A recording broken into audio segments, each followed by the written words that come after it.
এনসিপির সমাবেশের আরো বিস্তারিত জানাতে কেন্দ্রীয় শহীদ মিনারে রয়েছেন আমাদের সহকর্মী জুম্মাতুল বিদা। তিনি যোগ দিয়েছেন। বিদা, 4টায় সমাবেশ শুরু হওয়ার কথা, প্রস্তুতি নিশ্চয়ই এখন চূড়ান্ত পর্যায়ে, সবশেষ কি অবস্থা সেখানে?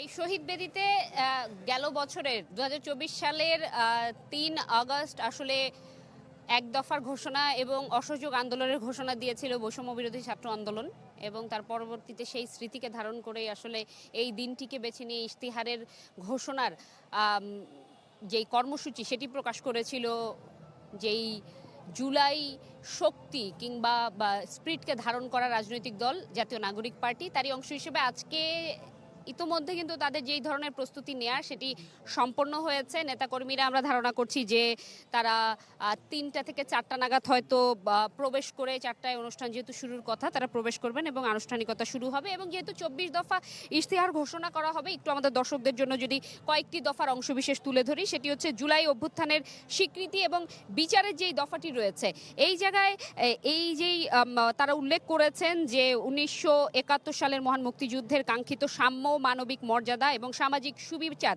প্রতিষ্ঠার লড়াই এবং জুলাই গণ অভ্যুত্থানে একটি বৈষম্যহীন বাংলাদেশ গঠনের প্রত্যয় তাদের প্রেরণা। এবং তারা আসলে গণহত্যা, শাপলা চত্বরের গণহত্যা, বিডিআর হত্যা, গুম এবং বিচার বহির্ভূত হত্যাকাণ্ড সহ আওয়ামী ফ্যাসিবাদের সামনে মানে যে ধরনের পরিস্থিতি আসলে তৈরি হয়েছে তার দৃষ্টান্তমূলক বিচার ও শাস্তি নিশ্চিত করতে চান। একই সাথে নতুন সংবিধান এবং রাষ্ট্রের ভিত্তি নিয়ে তারা যেটি বলেছেন, তাদের এই যে লিখিত 24 দফার খসড়ায় আমরা যেটি দেখতে পাচ্ছি সেখানে রয়েছে তারা নাগরিক মৌলিক অধিকার নিশ্চিত করতে সাম্য, মানবিক মর্যাদা এবং সামাজিক ন্যায় বিচারের ভিত্তিতে নতুন বাংলাদেশ তৈরি করতে চান, পুরাতনকে ঝেড়ে ফেলতে চান এবং রাষ্ট্রের নতুন যাত্রায় তারা প্রথম অঙ্গীকার হচ্ছে গণপরিষদের মাধ্যমে একটি নতুন সংবিধান, যেখানে জুলাইয়ের আকাঙ্ক্ষা পূরণ হবে এবং সেই নতুন সংবিধানে যেই একনায়নতন্ত্র কিংবা পরিবারতন্ত্র, ফ্যাসিবাদের যে কাঠামো রয়েছে সেগুলোর বিলাপ ঘটিয়ে জনগণের যে কল্যাণমূলক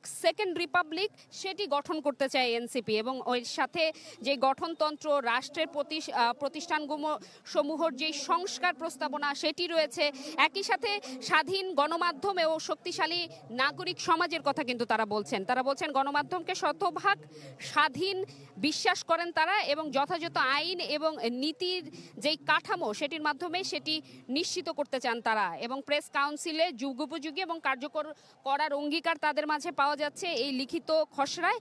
একই সাথে নির্দিষ্ট কোনো ব্যক্তি বা গোষ্ঠীর হাতে যাতে গণমাধ্যমের প্রতিষ্ঠান মালিকানা কুক্ষিগত না হয় সেজন্য একটি আইনি কাঠামোর কথা তারা বলেছেন। একই সাথে সেবামুখী যেই প্রশাসন রয়েছে, দুর্নীতি দমনের ক্ষেত্রে তারা বলেছেন যে তারা হুইসেল ব্লোয়ার যে প্রোটেকশন সেই আইনটি প্রণয়নের মাধ্যমে তারা আইনটি প্রণয়ন করতে চান। এবং এখানে যদি আরেকটু অন্যান্য যেই বিষয়গুলো রয়েছে, ক্ষমতার বিকেন্দ্রীকরণ, স্থায়ী সরকার, জনবান্ধব পুলিশ অর্থাৎ পুলিশ সংস্কারের বিষয়টি, ধর্ম সম্প্রদায় এবং জাতি সম্প্রদায়, নারী আলাদা করে, প্রবাসী, কল্যাণমুখী সকল কাজকে মিলে আসলে 24 দফা ইশতেহার তারা ঘোষণা করতে যাচ্ছেন। যে ইশতেহারের মূলে তারা বলছেন যে তারা যেই পদযাত্রা করেছেন মাসব্যাপী, জুলাইব্যাপী, সেখানে জনমানুষ থেকে যে আকাঙ্ক্ষা তারা পেয়েছেন, একই সাথে যেই কারণে ফ্যাসিবাদ গড়ে উঠেছে সেই কাঠামোটুকুকে ভেঙে দিয়ে সামনে এগিয়ে যাওয়ায় নতুন বাংলাদেশের প্রত্যয় নিতে চান তারা। এই ছিল আমার কাছে এখান থেকে সর্বশেষ। শরীফ। বিদা, ধন্যবাদ আপনাকে। দর্শক, কেন্দ্রীয় শহীদ মিনার থেকে সহকর্মী জুম্মাতুল বিদা যোগ দিয়েছিলেন এনসিপির সমাবেশের চিত্র দেখাতে। দর্শক, শুরুতে আজকে জানিয়েছিলাম আজ ঢাকা হচ্ছে সমাবেশের নগরী। রাজনৈতিক দলগুলো সমাবেশে রয়েছে। একাধিক সমাবেশের কারণে রাজধানীতে খুব স্বাভাবিকভাবেই দেখা দিয়েছে তীব্র যানজট। বাংলা মোটরে রয়েছেন সহকর্মী মাহবুবুর রহমান, তিনি আমাদের যানজটের চিত্রটি দেখাবেন নিশ্চয়ই।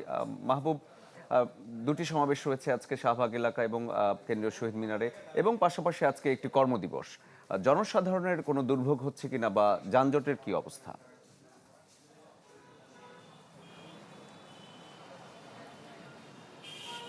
শরীফ, আসলে ঢাকা শহর আজকে সমাবেশের নগরী। 2-3 জায়গায় সমাবেশ এবং সাংস্কৃতিক অনুষ্ঠান এরকম কিছু হচ্ছে। 2 জায়গায় সমাবেশ এবং এক জায়গায় একটা কালচারাল ফেস্ট হচ্ছে সোহরাওয়ার্দী উদ্যানে, যাকে কেন্দ্র করে ঢাকা শহরে আজকে যানজট দেখা দিয়েছে সেটি অনেক বেশি। এবং এই যানজটকে কেন্দ্র করে কালকে কিন্তু ডিএমপি থেকে একটি নির্দেশনাও আছে গাড়ি কোন রুটে কীভাবে চলাচল করবে। বিশেষ করে শাহবাগ ক্রসিং কেন্দ্রিক যে গাড়িগুলো রয়েছে সেগুলোকে বিকল্প রাস্তা ধরে চলাচল করার কথা বলা হয়েছে। শরীফ, আরও একটি বিষয় যে এইচএসসি পরীক্ষা কিন্তু চলছে, এছাড়া বিসিএস এর পরীক্ষার কথাও রয়েছে। তো এই সব কিছু মিলিয়ে এই ঢাকা শহরে আজকে এই সমাবেশকে ঘিরে যে যানজট দেখা দিয়েছে, এটির কারণে কিন্তু মানুষ ভালোই ভোগান্তিতে পড়েছে।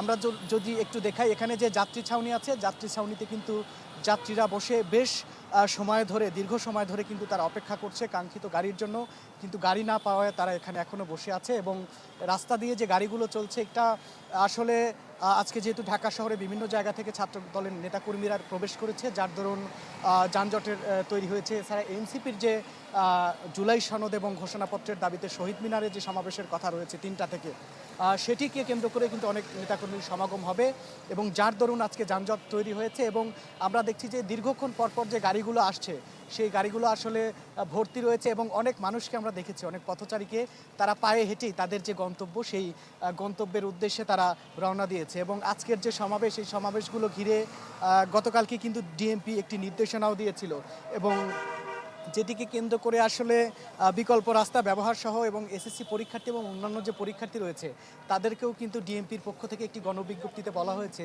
যে তারা যেন একটু সময় হাতে নিয়ে বের হয়, যেন সঠিক সময়ে গন্তব্য পৌঁছাতে তাদের সমস্যা না হয়। শরীফ। ধন্যবাদ আপনাকে যোগ দেওয়ার জন্য আমাদের সাথে। দর্শক, সহকর্মী দেখাচ্ছিলেন ঢাকার চিত্র আজকের।